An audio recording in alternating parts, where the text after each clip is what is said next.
தமிழ் புலிகள் அந்த கட்சியை சேர்ந்த நாகை திருவள்ளுவன் அவர்கள் வந்து கொலை மிரட்டல் விட்டதாக நாம் தமிழ் கட்சி முக்கிய நிர்வாகி வந்து சில தகவலாம் வெளியே இருக்கு. உள்ள நரிகள் செய்கிற கலாட்டா தான் இந்த கலாட்டாவெல்லாம். சீமான் அவர்கள்ட்ட எனக்கு அமௌண்ட் பேசுங்க, வடக்க உள்ள ஆளை வச்சு நான் பண்ணிடுறேன். தம்பி நாகை திருவள்ளுவன் அவர்கள் கவனமா இருக்கணும். யாருக்கிட்டனா திமுக கிட்ட ரொம்ப கவனமா இருக்கணும். திமுகவினுடைய வரலாற்றை நீங்க எடுத்து பார்த்தீங்க அப்படின்னு சொன்னா மற்றவர்கள் மீது பழி போட வேண்டும் என்பதற்காக இது போன்ற வேலையெல்லாம் நிறைய செஞ்சிருக்காங்க.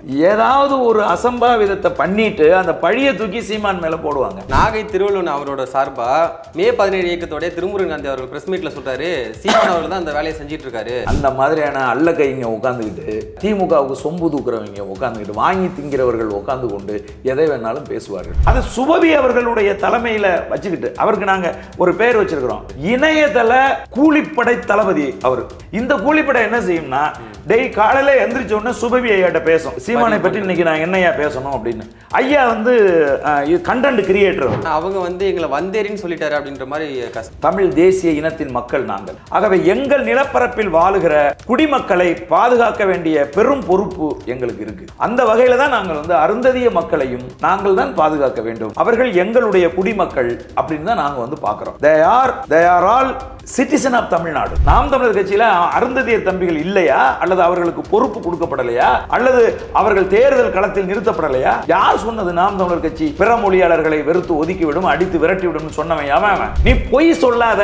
நீ தெலுங்கராக இருந்து கொண்டு, நீ மலையாளியாக இருந்து கொண்டு, நீ கன்னடனாக இருந்து கொண்டு, அல்லது வேறு ஏதோ ஒரு தேசிய இனத்தை சேர்ந்தவனாக இருந்துகிட்டு நான் தமிழன் அப்படின்னு சொல்லாத. அப்படி சொல்லி சொல்லி சொல்லிதான் கருணாநிதி நான் தூய தமிழன்னு சொன்னார். அவர் தமிழரா? இல்ல. பாலிவுட்ல நடிக்கிற சல்மான் கான், அமீர் கான், ஷாருக் கான், இந்த கான்ஸ் எல்லாம் மராட்டி படத்தில் நடிக்க முடியாது. இது வரைக்கும் நடித்த சரித்திரம் கிடையாது. எந்திரிச்சோடனே போலான்னு ஒரு அறவுட்டு சொன்னான், ஏன் எங்கள் ஊரில் யாரும் தம்பிகள்லாம் இல்லையா நடிக்கிறதுக்கு, நீ அங்கேருந்து வந்து புடுங்கிறதுக்கு நடிக்க வந்தியா? நீ எத்தனை % ஷூட்டிங் போயிருக்குன்னா 60% போயிருக்குன்னா படத்தை முடிச்சு கொடுத்துட்டு பொண்டாட்டி பிள்ளையெல்லாம் கூட்டிகிட்டு ஊருக்கு ஓடி போயிடணும். இனிமேல் கன்னட படத்தில் நடிக்கணுங்கிற கனவு வந்துச்சுன்னா தலை இருக்காது. அதுக்கு உடம்புல யார் சார் சொல்லுது? அப்படி வாட்டாள் நாகராஜன் அடித்து விரட்டினான். அந்த 2 படத்துக்கு தவிர 3வது படம் இன்னைக்கு வரைக்கும் சாய்குமார் நடிக்கவே இல்லை. தமிழ்நாட்டில் அப்படிதான் இருக்கா?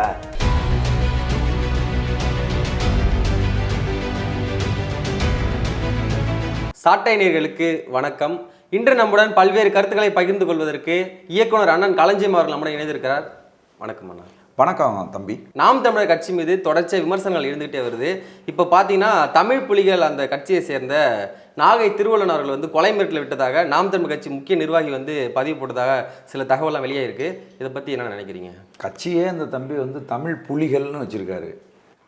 அப்படி புலிகளை வந்து நம்ம ஏன் தம்பி வந்து எதிராக வந்து எடுத்துக்கிட்டு அவங்க அப்படி ஏன் வந்து நம்ம செய்ய போகிறோம்? யோசிச்சு பாருங்கள்.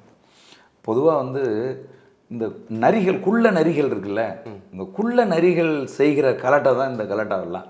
இதுக்கு வந்து என்றைக்குமே வந்து புலிகள் வந்து பலிகடை ஆயிராது. நல்லா புரிஞ்சுங்க. நாகை திருவள்ளுவன் என்கிற எங்களுடைய சகோதரனுக்கும் நாம் தமிழர் கட்சியினுடைய தலைமைக்கும் எந்த விதமான மோதல் போக்கோ எந்த விதமான பகை சிந்தனையோ எதுவுமே கிடையாது. நாம் தமிழர் கட்சி அவங்களோட சமுதாயத்தை வந்து தொடர்ச்சியாக வந்து விமர்சனம் பண்ணிட்டு குற்றச்சாட்டு வைக்கிறாங்களே. இல்லை தம்பி, நாகை திருவள்ளுவன் அவர்களை வந்து இப்படி செஞ்சிடணும் அப்படி செஞ்சிடணும் அவர் இல்லாமல் செஞ்சிடணும்னு அண்ணன் சொல்வதற்கோ அல்லது பேசுவதற்கோ, இடஒதுக்கீட்டில் வந்து அருந்ததியர் இடஒதுக்கீடு குறித்து பேசுவதற்கோ வித்தியாசம் நிறைய இருக்குது. இல்லைண்ணா, நாம் தமிழர் கட்சி நிர்வாகி வந்து அண்ணன் சீமான் அவர்கள்ட்ட எனக்கு அமௌண்ட் பேசுங்க, எவ்வளோ அமௌண்ட் பேசுங்க, நான் வடக்க உள்ள ஆளை வச்சு நான் பண்ணிடுறேன், செஞ்சு முடிச்சிடுறேன் அப்படின்ற மாதிரி மெசேஜ்லாம் பார்க்க முடியுது. இல்லைங்க, அதுதான் நான் சொல்கிறேன். இவங்க சொல்கிற நாம் தமிழர் கட்சி நிர்வாகி இருக்கார்ல, அவர் வந்து படிக்காதவர். சரியா? அவர் வந்து இந்த மாதிரி பதிவுகள்லாம் போட மாட்டார், போட தெரியாது அவருக்கு. அவருக்கு தெரிஞ்சது வந்து ஒன்று குரல் பதிவு வச்சாருன்னு சொன்னாவது நம்ம நம்பலாம், அல்லது வந்து ஃபோனில் பேசக்கூடிய ஒருத்தர். அவர் வந்து ஆங்கிலத்தில் எழுதியோ தமிழில் எழுதியோ போட தெரியாத ஒரு ஆள். ஆனால் பேர்லாம் இல்லாமல் வெறும் மெசேஜ் மட்டும்தான் நான் பார்க்க. நான் என்ன கேட்குறேன், நீ சட்ட ரீதியாக நடவடிக்கை அதை வச்சு இணையதளத்தில் பேச வேண்டிய தேவை என்ன இருக்குது? இப்படியான ஒரு தரவு உங்கள் கையில் கிடச்சிருக்கு அப்படின்னு சொன்னால் உடனடியாக நீங்கள் நடவடிக்கை எடுக்க வேண்டியதானே. நாம் தமிழர் கட்சியினுடைய தலைமைக்கு நாகை திருவள்ளுவனை வந்து ஒழிச்சிடணும்னு சொல்லுவதற்கான எந்த முகாந்தரமும் கிடையாது. எந்த தகராறோ சண்டையோ பகை உணர்ச்சியோ எதுவுமே கிடையாது. இன்னும் சொல்ல போனீங்கன்னா அண்ணன் செந்தமிழன் சீமான் நாகை திருவள்ளுவனை தன்னுடைய சொந்த சகோதரனா கருதுறாரு. எதுக்கு அந்த மாதிரி குற்றச்சாட்டு வரணும்? தம்பி, குற்றச்சாட்டுன்னு வந்ததுக்கு அப்புறமா எதுக்குன்னா அப்புறம் என்ன செய்ய, குற்றச்சாட்டு வைக்கத்தான் செய்வான். குற்றச்சாட்டு யார் வைக்கிறான்னு ஒன்று இருக்குல்ல. நான் சொல்லிடுறேன் இதை. நாகை திருவள்ளுவன் அண்ணன் செந்தமிழன் சீமானை உயிருக்கூற நேசிக்கக்கூடிய ஒரு தம்பி. அண்ணன் செந்தமிழன் சீமான் அவர்களும் நாகை திருவள்ளுவனை தன் சொந்த தம்பியா கருதுகிற ஒரு ஆள். அவங்க ரெண்டு பேருக்கும் ஒரு பகை உணர்ச்சியும் கிடையாது. புரியுதா உங்களுக்கு? அதை நீங்கள் அடிப்படையில் புரிஞ்சுக்குங்க. ஒன்று. ரெண்டாவது, இதை செய்கிறது யாரு, ஏன் இதை செய்கிறாங்க அப்படிங்கிறத நம்ம யோசிக்க வேண்டியிருக்கு. யார் மதிப்புக்குரிய அருண் IPS அவர்களை தூண்டிவிட்டு யார் அண்ணன் செந்தமிழன் சீமானுக்கு எதிராக பேச வைக்கிறார்களோ, நாம் தமிழர் கட்சி தம்பிகளை கைது செய்து கண்ணை கட்டி அடிக்க வைக்கிறார்களோ, யார் செந்தமிழன் சீமானை வீழ்த்த வேண்டும் என்பதற்காக தேவையில்லாதவர்களெல்லாம் கொண்டு இதுக்குள்ளே திணிச்சு அண்ணனுக்கு கெட்ட பேர் ஏற்படுத்தணும்னு யார் விரும்புகிறார்களோ, யார் அவருடைய அரசியல் வாழ்க்கையை சூனியமாக்கணும்னு யார் நினைக்கிறாங்களோ, அவங்க எளிமையாக இவர் எப்போ பார்த்தாலும் அருந்ததியர் இடஒதுக்கீடு குறித்து பேசுகிறாரு, மக்கள் தொகை கணக்கெடுப்பை தமிழ்நாடு அரசு முன்னெடுக்க மாட்டதுன்னு பேசுகிறாரு, எல்லா மேடைகள்லையும் பேசுகிறாரு. இன்னும் சமீபத்தில் செந்துறையில் பேசுகிற போது தவறான தரவுகளை தமிழக அரசு கொடுக்குது, RTIயிலிருந்து எடுத்து கொடுத்தோன்னு சொல்லி. அப்படி RTIயில் அப்படி ஒரு நம்பரே கிடையாது, RTI தரவும் கிடையாது அது. அப்போ இதெல்லாம் பொய்யா இருந்துச்சுன்னா நான் தமிழக அரசின் மீது, குறிப்பாக மதிப்புக்குரிய MK ஸ்டாலின் மேலே சட்ட நடவடிக்கை எடுப்பேன் அப்படின்னும் பேசுகிறாரு. அப்போ இப்படி தொடர்ச்சியாக அந்த இடஒதுக்கீடு குறித்து, மக்கள் தொகை சாதிவாரி கணக்கெடுப்பு குறித்து தொடர்ச்சியாக அண்ணன் பேசிக்கிட்டு இருக்கிறதுனால எளிமையாக பகை மூட்டி விடலாம். இல்லை, அவர் அண்ணன் அப்படின்ற மாதிரி நினைக்கிறார், நீங்கள் தானே சொல்கிறீங்க. அண்ணன் நினைக்கிறவர் எதுக்காக அந்த மாதிரி பகை மூட்டிட்டாலும் அவருக்குன்னு சுய சிந்தனை இருக்கும்ல, அவர் ஏன் அப்படி பண்ண போகிறாரு? இல்லைங்க ஐயா, நீங்கள் நாகை திருவள்ளுவனுக்கு சீமான் அண்ணனை எதிர்த்து அவர் எதுவும் இது வரைக்கும் பேசலை, எந்த பதிவும் போடலை. சீமான் அண்ணனும் நாகை திருவள்ளுவனுக்கு எதிராக எதுவுமே செய்யலை. எதுக்காக அப்புறம் அவனை போய் இவர் ஏதாவது ஒன்று செய்ய போகிறாரு சொல்லுங்கள்? தமிழகத்தில் தவிர்க்க முடியாத முதலமைச்சராக அண்ணன் செந்தமிழன் சீமான் வருவாருங்கிற நம்பிக்கை பொதுமக்களிடையே கூடியிருக்கு. இது ஒரு பெரும் அச்சத்தை திராவிட முன்னேற்ற கழகத்துக்கு ஏற்பட்டிருக்கு. இப்போ நான் உங்களுக்கு சொல்கிறேன், நல்லா கேட்டுங்க. நாகை திருவள்ளுவன் தம்பி நாகை திருவள்ளுவன் அவர்கள் கவனமாக இருக்கணும்.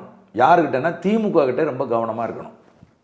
ஏன் அப்படின்னு கேட்டால், திமுகவினுடைய வரலாற்றை நீங்கள் எடுத்து பார்த்தீங்க அப்படின்னு சொன்னால், இது போன்ற அசம்பாவிதங்களை மற்றவர்கள் மீது பழி போட வேண்டும் என்பதற்காக அல்லது தங்களை தற்காத்து கொள்ள வேண்டும் என்பதற்காக இது போன்ற வேலையெல்லாம் நிறைய செஞ்சுருக்காங்க. புரியுதுங்களா உங்களுக்கு? அதனால நாகை திருவள்ளுவன் அவர்கள் கவனமாக இருக்க வேண்டும்.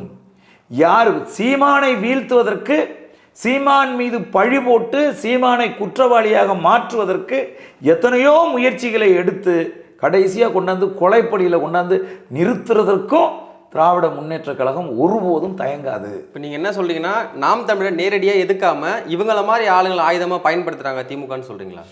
இந்த அவங்க ஆயுதமாக பயன்படுத்தி சீமானை அடிக்கிறதுக்கோ அல்லது சீமானை ஏதாவது செய்கிறதுக்கோ முயற்சி பண்ண மாட்டாங்க.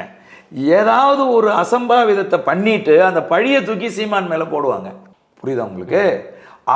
அதனால தான் சொல்கிறேன், தம்பி நாகை திருவள்ளுவனுடைய உயிருக்கு ஏதேனும் ஒன்று நடந்தால் அதுக்கு பொறுப்பு திமுக தான்.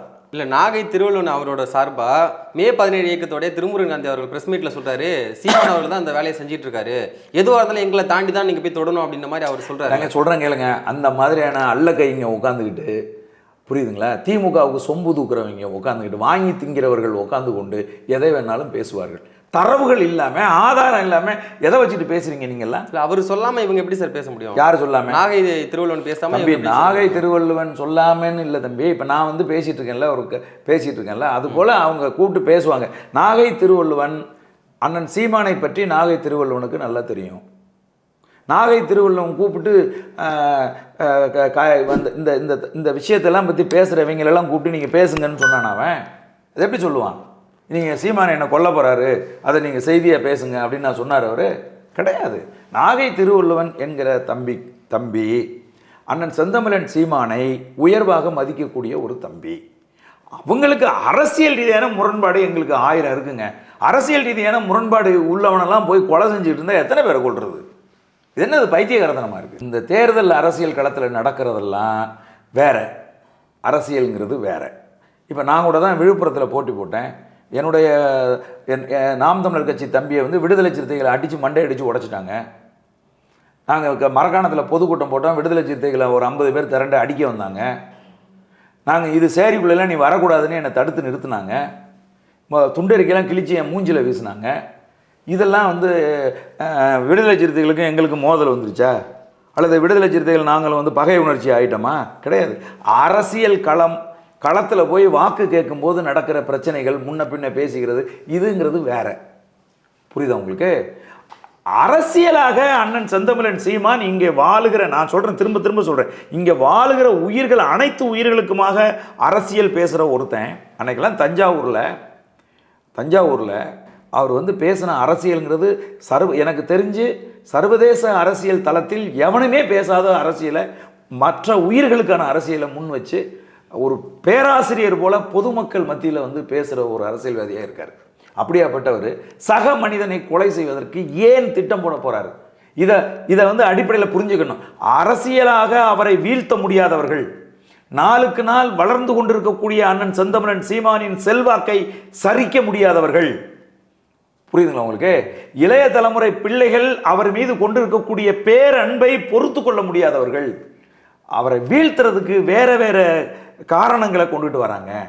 புரியுதுங்க உங்களுக்கு? நீங்கள் நல்லா யோசிச்சு பாருங்கள். கடந்த காலத்தை நீங்கள் யோசிச்சு பாருங்களேன்.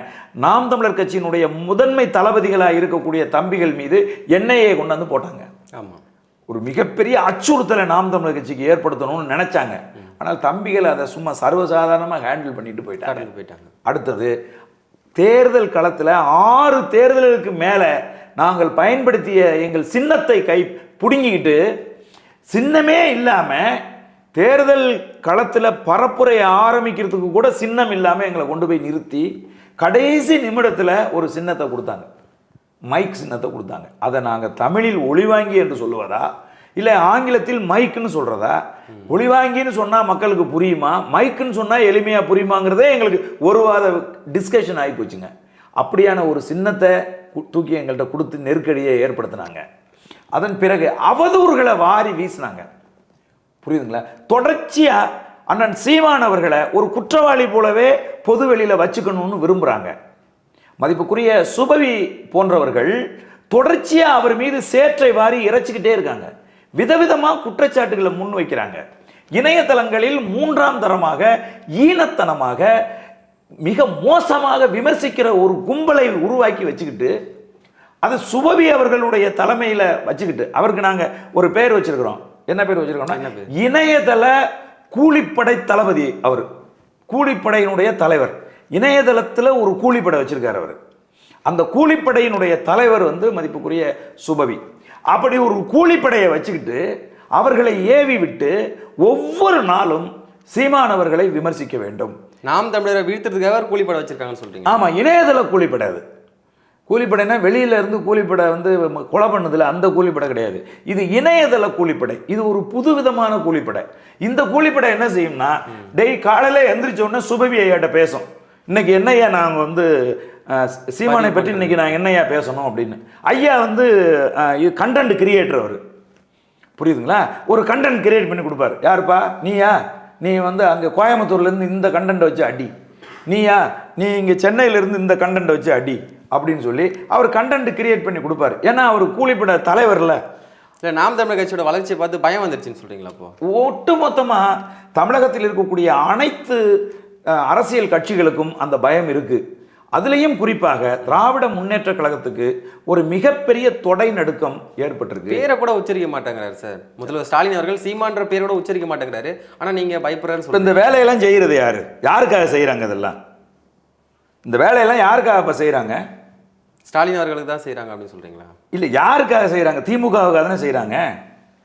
சின்னவரை வந்து எங்கே அண்ணன் வீழ்த்திடுவாரோன்னு அச்சப்பட்டு தானே செய்கிறாங்க. இதெல்லாம் புரியுது. கடுமையாக நீங்கள் எதுக்கும் போது திமுக எதுக்கும் போது அவங்க கீழே உள்ளவங்க செய்கிறாங்க, ஆனால் அவங்க சொல்லி தான் செய்கிறாங்க அப்படின்றத நம்ம சொல்ல முடியாது தம்பி. இப்போ நான் வந்து இப்போ இந்த இடத்துல வந்து உட்காந்து பேசிகிட்டு இருக்கேன்னா நான் வந்து இது சம்பந்தமாக பேச போகிறேங்கிற செய்தி வந்து என்னுடைய தலைமைகிட்ட சொல்லி நான் அதுக்கு அனுமதி வாங்காமல் இவ்வளோ பெரிய ஒரு விஷயத்தை நான் இங்கே உட்காந்து பேச முடியுமா? முடியாது.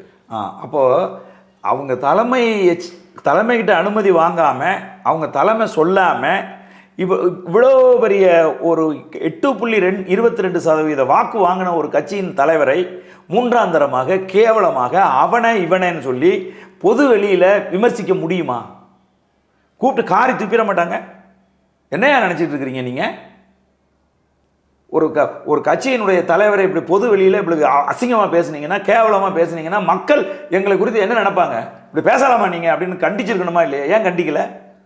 சரி, இவங்கெல்லாம் யாருக்கு ஆதரவாக நிற்கிறாங்கன்னா பச்சையாக தெரியுது, திமுகவுக்கு ஆதரவாக நிற்கிறாங்க. ஐயா சுபவி யாரு? உங்களுக்கு சொல்லுங்க, சுபவி எந்த கட்சிக்கு ஆதரவாக நிற்கிறாரு? அவர் பண்றதெல்லாம் பார்க்கும்போது ஒரு சில இடத்துல திமுகவுக்கு ஆதரவாக பண்ற மாதிரி தான். என்ன தம்பி, நீங்க பச்சை பிள்ளையை கூப்பிட்டு கேட்டா கூட சொல்லுங்க தம்பி, அவர் திமுகவுக்கு ஆதரவாக நிற்கிறாரு. அவர் ஒரு பெரிய கும்பலை வச்சிருக்காரு சீமானை தாக்குறதுக்காக இணையதளத்தில். அவங்க எவ்வளவு கேவலமா பேசினாலும் படிச்ச பேராசிரியராக இருந்த சுபவி கூப்பிட்டு கண்டிக்க மாட்டாரு. சபாஸ், இன்னும் ரொம்ப எதிர்பார்க்கிறேன், இன்னும் கொஞ்சம் நல்ல மட்டமா பேசு, இன்னும் கொஞ்சம் கேவலமா பேசு, அப்படிதான் ஊக்குவிப்பாரு ஒழிய ஒருபோதும் அவர்களை யாரையாவது கூப்பிட்டு என்றைக்காவது தம்பி நீங்கள் என்னோடு தொடர்பில் இருந்துக்கிட்டு நீங்கள் இந்த மாதிரியெல்லாம் வந்து சக மனிதனை, ஒரு கட்சியின் தலைவரை நீங்கள் பேசக்கூடாது, அவங்க குடும்பத்தை இப்படி நீங்கள் விமர்சிக்கக்கூடாது, இது தப்பு அப்படின்னு கண்டித்த வரலாறு என்னைக்காவது இருக்கா? அப்படி கண்டிச்சிருந்தா இப்படிலாம் தொடர்ச்சியாக பேசுவாங்களா? இன்னைக்கு வரைக்கும் பேசுவாங்களா சொல்லுங்கள். அப்போது நாகை திருவள்ளுவன் அவர்களுக்கும் நாம் தமிழர் கட்சிக்கும் எந்த மோதல் போக்கும் கிடையாது, எந்த மன வருத்தமும் கிடையாது. அவர்கள் உண்மையான சகோதரர்களாக நாங்கள் வந்து அவங்கள வந்து பார்க்குறோம் அப்படின்னு சொன்னால், அவரை கொலை செய்வதற்கோ அவருக்கு எதிராக செயல்படுவதற்கோ எந்த விதமான முகாந்திரமும் கிடையாது. இது திட்டமிட்டு விதவிதமாக உருவாக்குறாங்க. அதில் இது ஒன்று. இப்போ நான் என்ன கேட்குறேன், திமுக ஒரு அதாவது கொடூரமான ஒரு கட்சி, சுயநலத்துக்காக அது எது வேணாலும் செஞ்சு யார் வேணாலும் பழிய போடும். இப்போ எங்களுக்கு இருக்கிற அச்சமே என்ன அப்படின்னா, நாகை திருவள்ளுவனுடைய பாதுகாப்பு ரொம்ப முக்கியம். தம்பி நாகை திருவள்ளுவன் ஒரு நல்ல நேர்மையான ஒரு தம்பி. அந்த அரசியல் களத்தில் நிற்கிறாருங்கிற ஒரே காரணத்துக்காக அவரை நீங்கள் பலிகடை ஆக்கிடக்கூடாது. அவருக்கான உயரிய பாதுகாப்பை தமிழக காவல்துறை உடனடியாக அவருக்கு வந்து வழங்கணும். ஒருவேளை அதையும் தாண்டி அவர் உயிருக்கு ஏதாவது ஆபத்துனா அதுக்கு திமுக தான் பொறுப்பு, திமுக அரசு தான் பொறுப்பு. இதன் மூலியமா நீங்க வந்து நாகை திருவள்ளுவனுக்கு ஏதாச்சும் ஒரு விஷயத்த சொல்லணும்னா நீங்க என்ன மாதிரி தான் சொல்லுங்க? நாகை திருவள்ளுவன் பாதுகாப்பாக இருந்துக்கணும். நாம் தமிழர் கட்சி உங்களுக்காக அதாவது அரசியல் களத்தில் உங்களுக்கு நாங்கள் கருத்தியல் ரீதியாக உங்களுக்கு நாங்கள் பாதுகாப்பாக இருப்போம். தனிப்பட்ட முறையில் நாகை திருவள்ளுவனை கருத்தியலாக யாராவது சாதிய ரீதியாக இப்படி ஏதாவது தாக்குறாங்க அப்படின்னா நாங்கள் உயிரை கொடுத்து அவருக்காக நாங்கள் களத்தில் வந்து நிற்போம். ஆனால் 24 மணி நேரமும் அவரை எங்களால் பாதுகாக்க முடியாது. புரியுதுங்களா சொல்றது? அப்படிங்கும்போது அரசு தான் அந்த பொறுப்பை ஏற்கணும். ரெண்டாவது, தம்பி நாகை திருவள்ளுவன் அவர்களுக்கு நாம் தமிழர் கட்சி சார்பில் சொல்றது என்ன அப்படின்னு கேட்டால், நீங்கள் எங்கள் சொந்த சகோதரன், உங்களை கொலை செய்வதற்கோ அல்லது உங்களை இல்லாமல் பண்ணுறதுக்கோ அல்லது உங்களை அழிச்சு விடணும் அப்படின்னு நினைக்கிறதுக்கோ எங்கள் மனசில் லட்சத்தில் ஒரு சின்ன புள்ளி கூட சுத்தமாக கிடையவே கிடையாது. அதிலும் குறிப்பாக அண்ணன் செந்தமிழன் சீமான் பேரன்பு கொண்டு நேசிக்கிற ஒரு தம்பி நீங்கள், அது உங்களுக்கே நல்லா தெரியும். அதனால் அவரோடு பயணிக்கிற தமிழ் புலிகளுக்கும் நான் சொல்கிறேன், அவரோடு பயணிக்கிற தம்பிகளுக்கும் நான் சொல்கிறேன், ஒட்டுமொத்தமாக தமிழகத்தில் வாழுகிற லட்சக்கணக்கான அருந்ததிய மக்களுக்கும் நான் சொல்கிறேன், அண்ணன் செந்தமிழன் சீமான் என்றைக்குமே அருந்ததிய மக்களுக்கு எதிராக செயல்பட்டதும் கிடையாது, பேசுனதும் கிடையாது. புரியுதுங்க? அவர் இந்த நிலப்பரப்பில் வாழுகிற தமிழ் தேசிய குடிமக்களை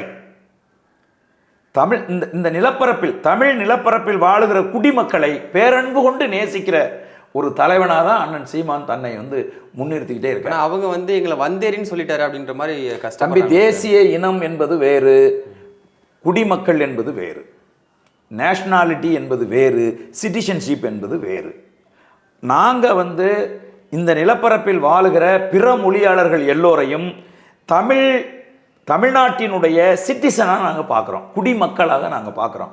அவர்களுக்கு உரிய பாதுகாப்பை அளிக்க வேண்டியது எங்களுடைய கடமை. ஏனென்றால் இந்த நிலப்பரப்பில் வாழுகிற பெரும்பான்மையான தேசிய இனத்தை சார்ந்தவர்கள் நாங்கள், தமிழ் நேஷ்னாலிட்டி, தமிழ் தேசிய இனத்தின் மக்கள் நாங்கள். ஆகவே எங்கள் நிலப்பரப்பில் வாழுகிற குடிமக்களை பாதுகாக்க வேண்டிய பெரும் பொறுப்பு எங்களுக்கு இருக்குது.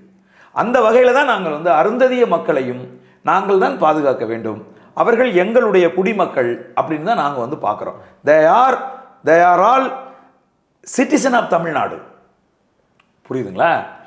அந்த வகையில் தான் அவர்களை நாங்கள் பார்க்கிறோம். நாங்கள் ஒருபோதும் அவர்களை வெறுக்கவில்லை.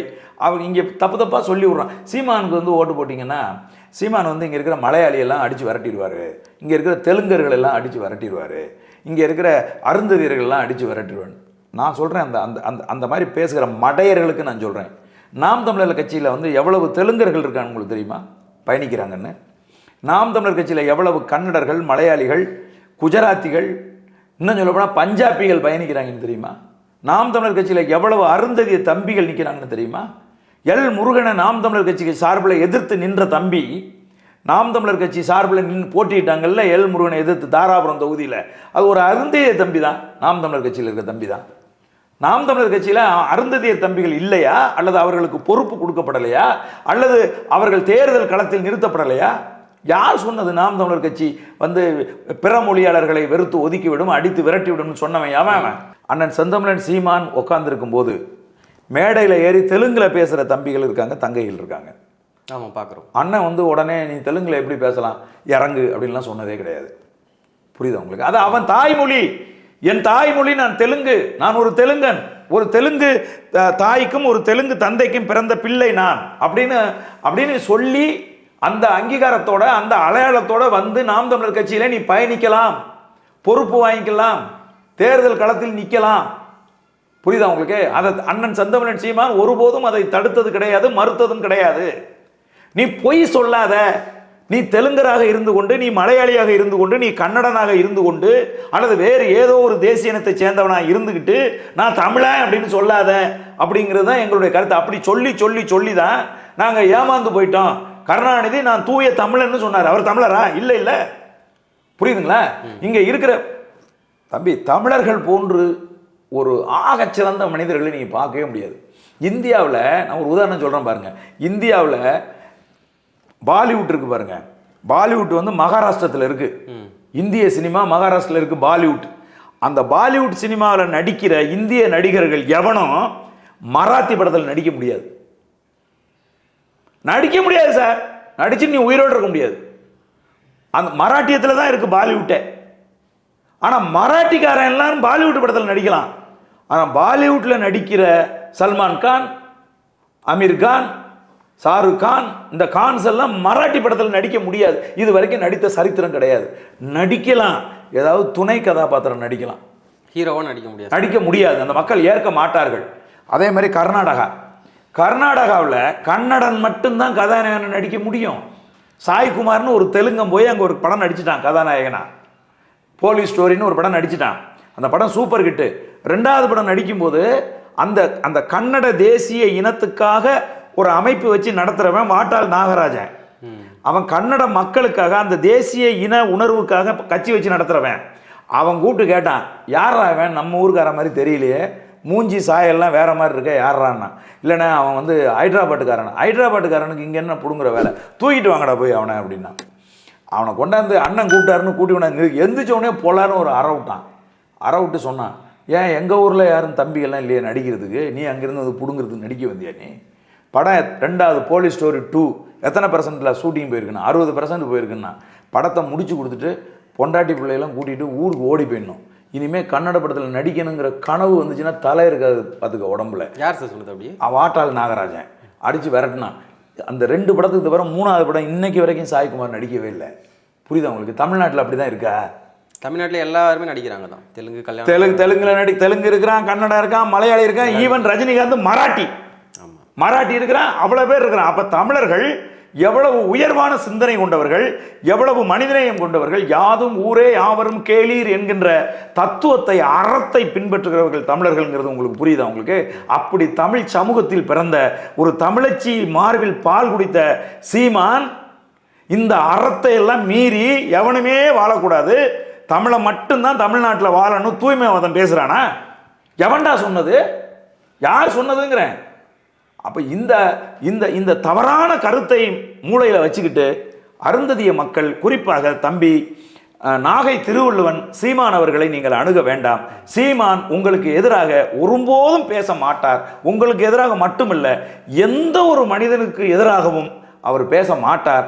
அதற்கு என்ன காரணம் அப்படின்னு கேட்டால், அந்த அவர் உயிர்மை நேயம் பேசுகிற, எல்லா உயிர்களுக்கும் அரசியல் செய்யணும்னு நினைக்கிற, சாமியை விட பூமி தாண்டா முக்கியம், இந்த பூமியை அழிச்சிடக்கூடாது, இந்த பூமியை அப்படியே பத்திரமா பாதுகாத்து இன்னொரு தலைமுறைக்கு கையளிக்கணும் அப்படிங்கிற அரசியலை முன்வைக்கிற செந்தமிழன் சீமான் ஒரு உயிரை கொல்லணும்னு ஒருபோதும் நினைக்க மாட்டார். அப்படிங்கிறது தான் தம்பி நாகை திருவள்ளுவனுக்கு நான் சொல்லுகிற கருத்து. நாகை திருவள்ளுவனுக்கு நாம் தமிழர் கட்சி மூலமா எந்த ஒரு பாதிப்பும் வராது அப்படின்னு சொல்றீங்க? உறுதியா வராது தம்பி. உயரிய பாதுகாப்பை எங்களால் முடிந்த அளவுக்கு அவருக்கு நாங்கள் கொடுப்போம். சரி, அவர் எங்களுடைய சொந்த சகோதரர். அவர் எங்களோடு பயணிக்க போற ஒரு சகோதரர். அதுல எந்த மாற்று கருத்தும் கிடையாது. அதனால